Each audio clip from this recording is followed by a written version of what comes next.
Рождение – это увлекательное и ни с чем не сравнимое событие, как у животных, так и у людей. Но некоторые роды идут не так, как ожидалось. Так и в сегодняшней истории. В 2017 году в штате Техас, США, произошло забавное, невероятное событие на ферме, принадлежащей семье Браун.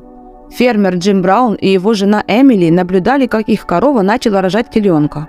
Джим Браун уже не первый год занимался животноводством и наблюдал за многими родами коров.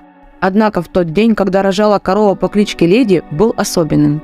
Когда Леди начала рожать, Джим и его жена Эмили были рядом, чтобы помочь ей, если это понадобится. И действительно, когда теленок начал выходить, они заметили, что он застрял в узком проходе между стенами сарая.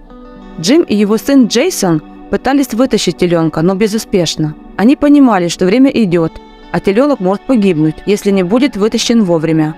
В это время Джим начал кричать, и его услышали соседи, которые жили неподалеку от фермы. Они сразу же пришли на помощь и пытались вытащить теленка вместе с Джимом и Джейсоном. Однако узкий проход был слишком узким, и теленок не мог пройти. Тогда Джим решил срезать стену сарая, чтобы вывести теленка. Это было рискованным и необычным решением, но в конечном итоге оно оказалось единственно возможным способом спасти жизнь теленка. Несмотря на необычную ситуацию, все закончилось благополучно.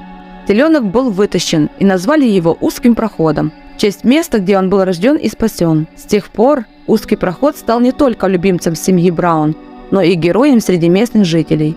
Эта история показывает, как даже в самых трудных ситуациях люди могут объединиться и сделать невозможное.